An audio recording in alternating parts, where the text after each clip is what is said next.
Today on Better Book Clubs, my reading goals for 2023. So if you've watched my video on my wrap-up of my 2022 reading goals, you'll be familiar with what some of these are and with the process that I use. But for those of you who aren't, I'll just give a super quick recap, which is to say that a couple of years ago decided to stop counting the number of books I was reading and instead to set myself some goals for reading more broadly across several genres. So today I'm going to talk about the keepers from 2022, the categories that I'm going to keep and carry over into the next year.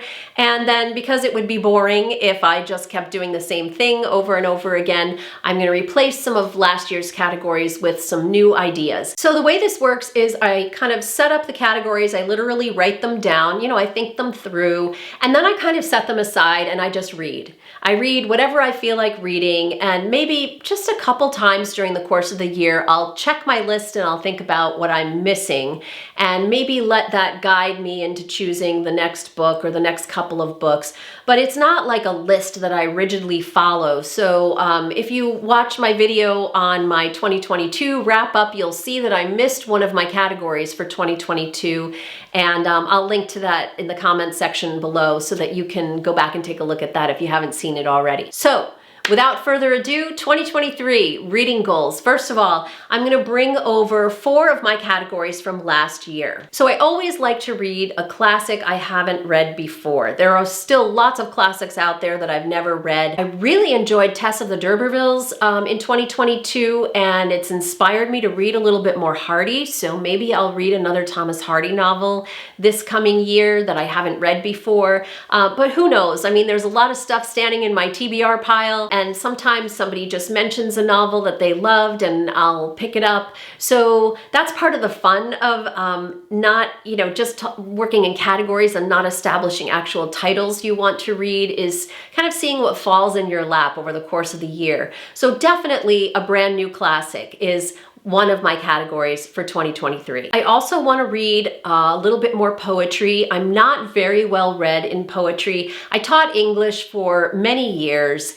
and so I've taught a lot of random poems, but I never taught a whole course in poetry. And so I know how to read poetry. I know something about it. I know a lot of poets, though not so many contemporary poets. So I asked a poet friend of mine to recommend some poetry to me, and she sent me 4 great suggestions. I'm pretty confident that at least one of those is going to end up in my reading pile this year, or maybe something completely unexpected will come to me, but I definitely do want to read a little bit more poetry than I have been in the past. Another category that I want to bring over from last year is to read a book in translation. In 2022, that was Gogol's Dead Souls, so that's a Russian classic. But the year before that, I read a contemporary Polish writer in translation, and I was blown away by that book. And I just loved the experience of reading something contemporary in translation, thinking about all those books out there that are published first in another country other than England and then come to us later, and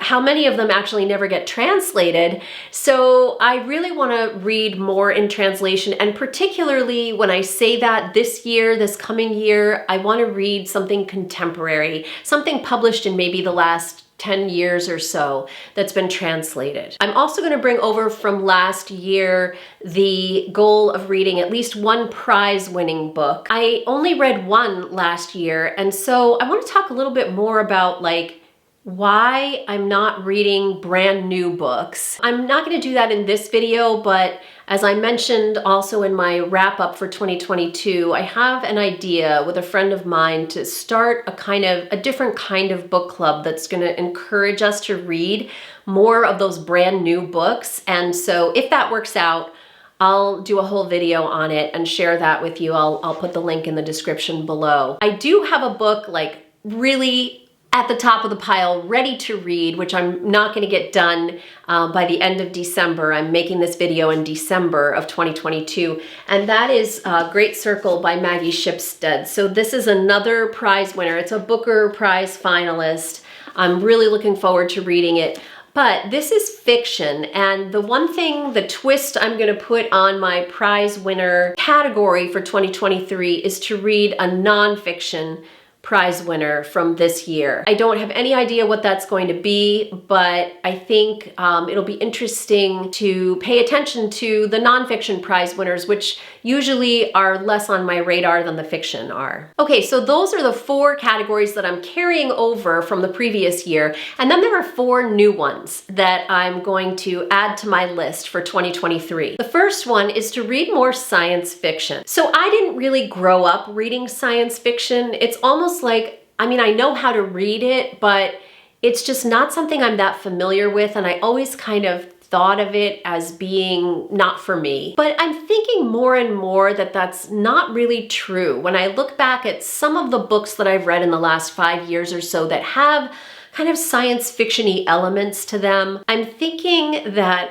I probably would enjoy it, and there are some people who I know are writing amazing science fiction today, so I want to kind of crack into that genre a little bit more. I don't know what the science fiction book is going to be. I do know that I have 1984 sitting on my bedside table right now, and I just haven't been able to bring myself to read it. I think because it's not a good pandemic read. I might be able to read it in 2023, but I still think that maybe also something more contemporary would be an interesting choice. So science fiction is on my list for the coming year. Then there's another category that I'm bringing back from an earlier year. I had this on my list a couple years ago and it didn't really pan out, and that is the book that everyone's talking about. So some years there's a book that everyone seems to be talking about. A couple of books come to mind, like Where the Crawdads Sing maybe is the most recent one I can think of. Isabel Wilkerson's nonfiction book Caste, The Light We Cannot See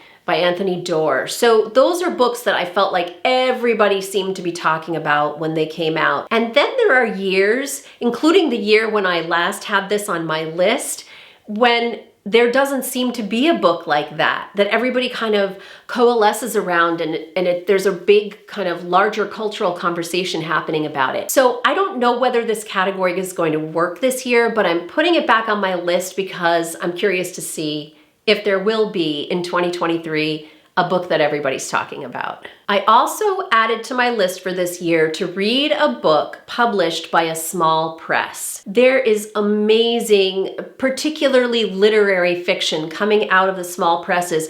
The big 5 publishers just don't have the will really to publish anything that's kind of outside the boundaries. And so the most interesting, new, unusual fiction tends to come out of the small presses. I also love that the small presses really support their authors in a way that the big 5 don't. Like the big 5, the small presses have to make money in order to survive, but they're not quite driven by the bottom line in the same way, partly because they're smaller and so they can be a little bit more nimble, and partly because it's part of their mission to pay more attention, honestly, to the quality of the work, that something new and interesting is being done, to take a chance on something or somebody. I really want to support that, and also just I know that I'm going to find some really interesting work from the small presses. In fact, sometimes those small press books do rise up and become prize winning books or are nominees for the big prizes, but you can't always count on that happening.